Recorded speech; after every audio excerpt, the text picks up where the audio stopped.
नमस्कार फ्रेंड्स, कैसे हैं आप सब लोग। व्रत विधि उपाय में सभी लोगों का स्वागत करती हूं और आज की वीडियो होने वाली है बहुत खास।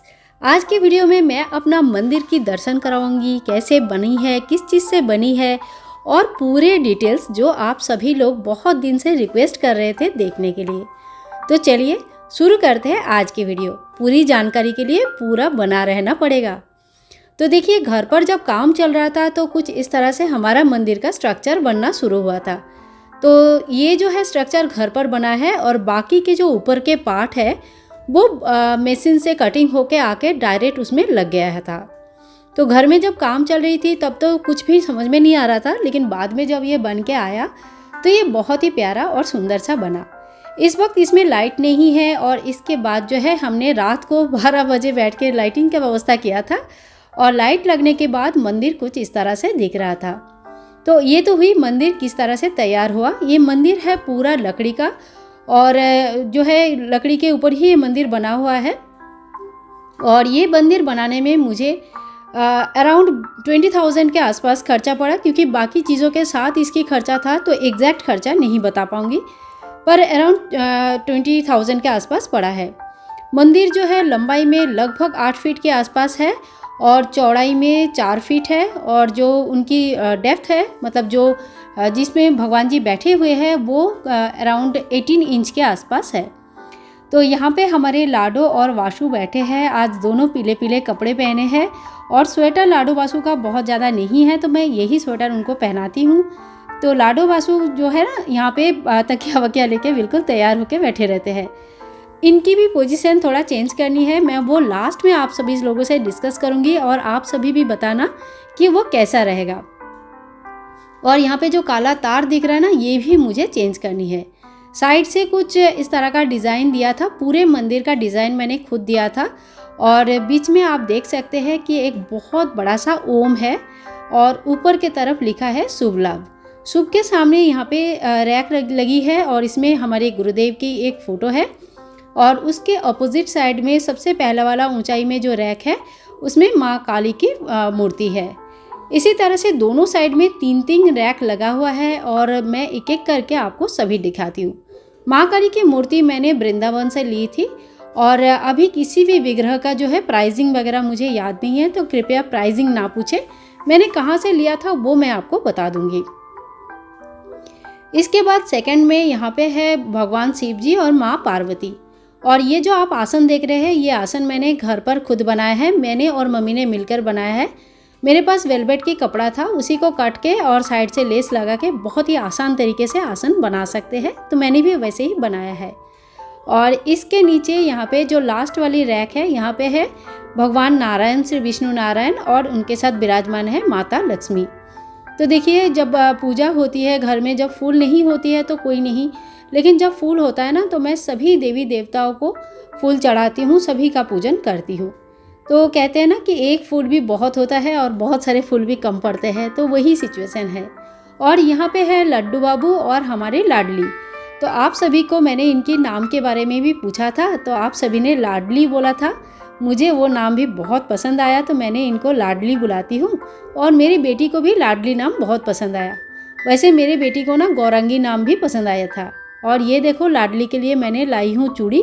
तो उनकी स्थापना के खुशी में मैंने उनके लिए एक यही गिफ्ट लाई थी कि ये चांदी की चूड़ी मैंने मुंबई से लेके आई थी। चांदी की इसी तरह का कंगन हमारे गोपाल जी के पास ऑलरेडी है, बस थोड़ा सा डिज़ाइन अलग है दोनों का ही चांदी का।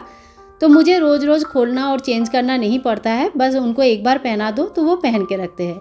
ठाकुर जी की बांसुरी भी चांदी का ही है और मुझे मन है कि इनके लिए इयररिंग्स भी मैं ले लूँ। वैसे तो मैंने चांदी का इयररिंग्स 2 बार ले चुकी हूँ, लेकिन हमारे ठाकुर जी ना पहनते नहीं है, वो बार बार निकल के उनका गिर जाता है, पड़ जाता है, नहीं रहता है। बस चूड़ी जब से पहनाया है, चूड़ी उन्होंने धारण कर लिया पर इयररिंग्स वो धारण नहीं करना चाह रहे, अब जो भी कारण है। तो और अब दिखाती हूँ ठाकुर जी की बेड के डिटेल्स बताती हूँ। तो ये है लकड़ी की बना हुआ ठाकुर जी की बेड और यहाँ पे देखिए 2 मोर का बड़ा अच्छा डिज़ाइन किया हुआ है। ठाकुर जी को मोर बहुत पसंद है, सभी को पता है, जो भी ठाकुर जी के भक्त है, तो इसीलिए मोर वाले डिज़ाइन ही मैंने बोला था। और यहाँ पे देखिए इस साइड भी मोर के ही डिज़ाइन बनी हुई है। ये बेड गिफ्टेड है। मेरे सिस्टर के घर में वुडन काम चल रहा था, उस वक्त उन्होंने बहुत ही रिक्वेस्ट करके ये बेड बनाया था। और जब मुझे पूछे थे कि कौन सा डिज़ाइन डालनी है तो मैंने उनमें मोर का डिज़ाइन बोला था। तो ये है हमारी छोटी सी गाय माता।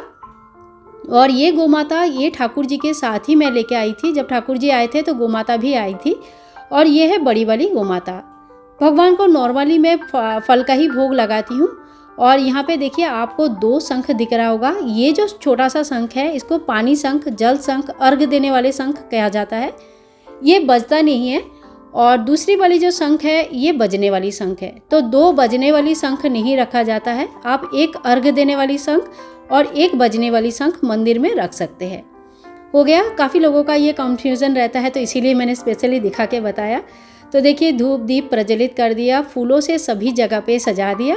और 1 लोटा जल आप मंदिर में ज़रूर रखें। घर की बरकत के लिए ये एक काम आप ज़रूर करें। और यहाँ पे जो है ना देखिए घंटे में भगवान का भी जो है घंटी जो होती है ना भगवान का भोग लगने के बाद संध्या आरती के समय, सुबह के आरती के समय बजती है। तो इनकी भी पूजन हमें करनी चाहिए। इसके बाद यहाँ पे है सिंदूर पट, सिंदूरदानी। इसमें सिंदूर रहते हैं माताओं को लगाने के लिए। फिर ये जो स्फटिक के बना हुआ है ये है स्फटिक यंत्र, श्री यंत्र। और भगवान श्री विष्णु नारायण का स्वरूप शालिग्राम जी, और साथ में है शिवलिंग और नंदी बाबा। ये है हमारे हनुमान जी। तो ये है पूरा नीचे का पार्ट। इस तरह का नीचे का जो सबसे बेस लेवल पे जो सजा के रखा है वो यही है। और आपको लेफ़्ट साइड में सभी देवी देवताओं को दर्शन मैंने कर दिया है। तो चलिए आप धीरे धीरे राइट साइड का देख लेते हैं। तो सबसे नीचे देखिए 2 स्वास्तिक भी बना था। अगर आप लोगों ने ध्यान किया तो ठीक है, नहीं तो बाद में एक पूरी मंदिर जब दिखाएंगे तब देखना। और ये माँ दुर्गा है, माँ दुर्गा अष्टभुजी दुर्गा। और यहाँ पे है हमारे गणपति भगवान विराजमान है, साथ में माँ सरस्वती। एक बीणा भी देखिए उनके सामने मैंने पीतल का रखा हुआ है। और इसके ऊपर सबसे ऊपर जैसे मैंने कहा मेरी माता रानी, मेरी माँ काली यहाँ पे विराजमान है। तो इसी तरह से बस मंदिर सजी है, इतने ही देवी देवताएं हैं। और मुंबई से मैं एक अन्नपूर्णा माँ की मूर्ति लेके आई हूँ, एक सर्प देवता की मूर्ति लेके आई हूँ। कभी मौका मिले आपको दिखाऊंगी। और यहाँ पे देखिए मैंने अलमारी छोटी सी जो है इस साइड कर दिया है। अब जो मैं आपसे कह रही थी एकदम शुरू में वो बात करती हूँ। ये अलमारी जो है बहुत छोटा सा हाइट में, बहुत काफ़ी छोटा है। तो इसके ऊपर मैं सोच रही हूँ कि चारों को, मतलब हमारे लड्डू, लाडली, बाशु और लाडू, चारों को सोच रही हूँ इसी के ऊपर विराजमान कर दूँ। तो यहाँ पे चारों एक साथ रह सकते हैं। तो आप लोगों का क्या विचार है ज़रूर बताना। मुझे ऐसा करना बहुत मतलब ऐसा लग रहा है कि अच्छा रहेगा। और ये मंदिर की हाइट के साथ साथ ही है, तो बहुत ज़्यादा ऊंचा नहीं है और एकदम से बहुत ज़्यादा नीचा भी नहीं है। तो यहाँ पे मैं सोच रही हूँ चारों को अगर एक साथ रखेंगे तो बहुत प्यारा दिखेगा। लेकिन मुझे आप सभी लोगों का भी मतामत चाहिए था। तो प्लीज़ आप भी कमेंट करके मुझे बताना कि क्या ये ऐसा करना सही रहेगा। क्योंकि इस वक्त मैंने चरण कमल जो हटा के रखा है, क्योंकि ठाकुर जी को जो बेड है उसके बाद चरण कमल रखने की जगह नहीं हो रही थी। अगर ठाकुर जी चारों को मैं ऊपर रख दूं तो यहाँ पे मैं चरण कमल के साथ भगवान को, मतलब मेरे कान्हा किशोरी जी, मेरे राधा कृष्ण जी, मेरा राधा माधव जी, जो भी आप कहते हैं, उनको मैं विराजमान कर सकती हूँ। तो देखिए कुछ इस प्रकार से ही मैं सोच रही हूँ ऐसे करूँ। लेकिन वैसे तो मुझे ऐसा करने का बहुत मन भी है और शायद मैं थोड़े दिन में उनका ऐसे आसन भी लगाऊं, ऊपर एक प्रॉपर आसन बना के प्रॉपर बेडरूम बना दूं उनका वो। लेकिन फिर भी आप सभी लोगों से एक बार पूछूं, क्योंकि देखो एक से भला 2 होता है। तो जितने भी आप लोग सजेस्ट करोगे, बोलोगे, उतने हिसाब से करेंगे तो ज़्यादा अच्छा रहेगा। तो मेरी मंदिर आप लोगों को कैसे लगा ज़रूर बताना। हमारे आपके कहने से हमने अपनी छोटी सी लड्डू का लाडली नाम रखा है। और मुझे वैसे गौरंगी नाम भी ना बहुत पसंद था। गोपाल और गौरंगी ये दोनों नाम भी मुझे बहुत पसंद था। आशा करती हूँ वीडियो अच्छी लगी है। मिलते हैं नेक्स्ट वीडियो में। तब तक के लिए सभी लोग स्वस्थ रहे, अच्छे रहे। राधे राधे।